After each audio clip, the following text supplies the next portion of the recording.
American Airlines Flight 227 from New York to Los Angeles was packed. The hum of engines, the rustle of snack wrappers, and the occasional cough filled the cabin.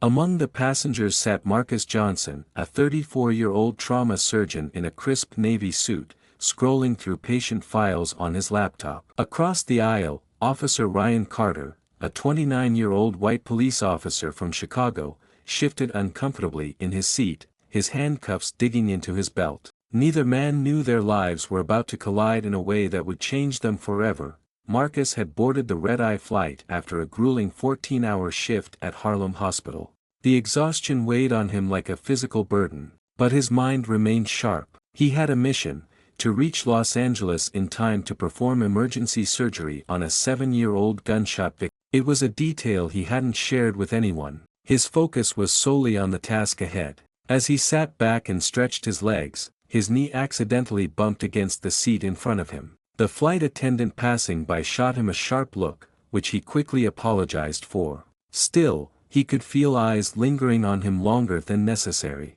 When he glanced across the aisle, he found Officer Carter watching him intently. Carter had been on edge since boarding. He had spent the past few years witnessing the worst of humanity, and it had left him weary and suspicious. He didn't consider himself a bad person, just someone who had learned to stay alert. Something about Marcus' movements unsettled him, though he couldn't quite explain why. The way Marcus reached into his bag, the way he adjusted his seat, it all seemed too deliberate, too controlled. And in Carter's experience, control could mean deception. An hour into the flight, Marcus stood up to retrieve a bottle of aspirin from his carry-on. As he reached into the overhead bin, Carter's instincts flared. Without thinking, he shot out a hand, gripping Marcus' wrist firmly. "Sir, I need you to stay seated," Carter said, his voice low and firm. Marcus blinked in surprise. "I was just getting aspirin," he said, holding up the small bottle. His voice was calm,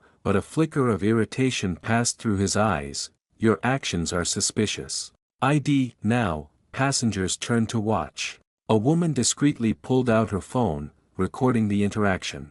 Marcus sighed and pulled out his wallet, handing over his license. Carter took it, running it through his phone. A notification popped up, a minor warrant for an unpaid parking ticket. The ticket had been dismissed weeks ago, but the system hadn't updated. Carter's face hardened. "You have an outstanding warrant. You're under arrest." Murmurs rippled through the cabin. Marcus inhaled sharply, his exhaustion replaced by simmering frustration. "This is a mistake," he said, his voice clipped. "I'm a doctor. I have a patient waiting for me. Tell it to the judge," Carter replied, reaching for his handcuffs. Before he could latch them on, a sharp cry filled the cabin. A toddler in row 12 had gone limp in his mother's arms. The woman screamed in panic as the child's body seized violently. Marcus' instincts took over. He yanked free from Carter's grip and rushed down the aisle. "I'm a doctor," he announced. "Let me through." Carter hesitated. His training told him to subdue Marcus, to maintain control. But another part of him, one he rarely listened to, whispered that this was different.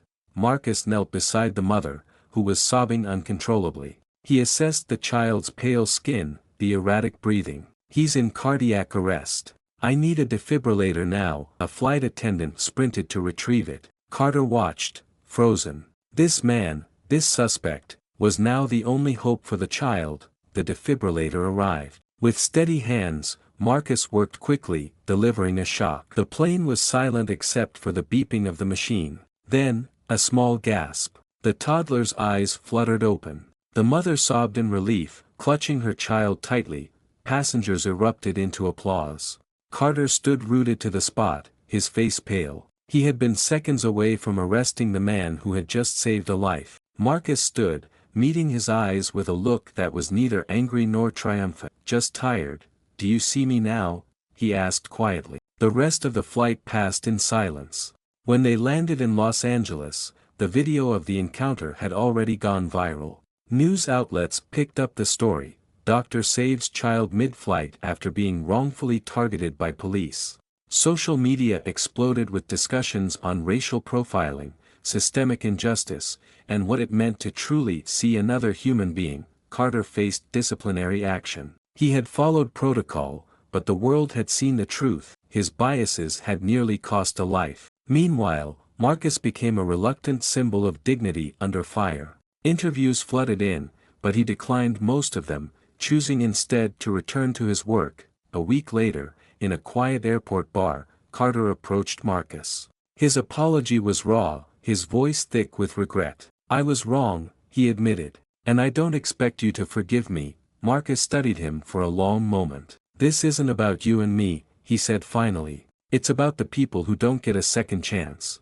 Months later, Carter left the force. He joined an organization advocating for police reform.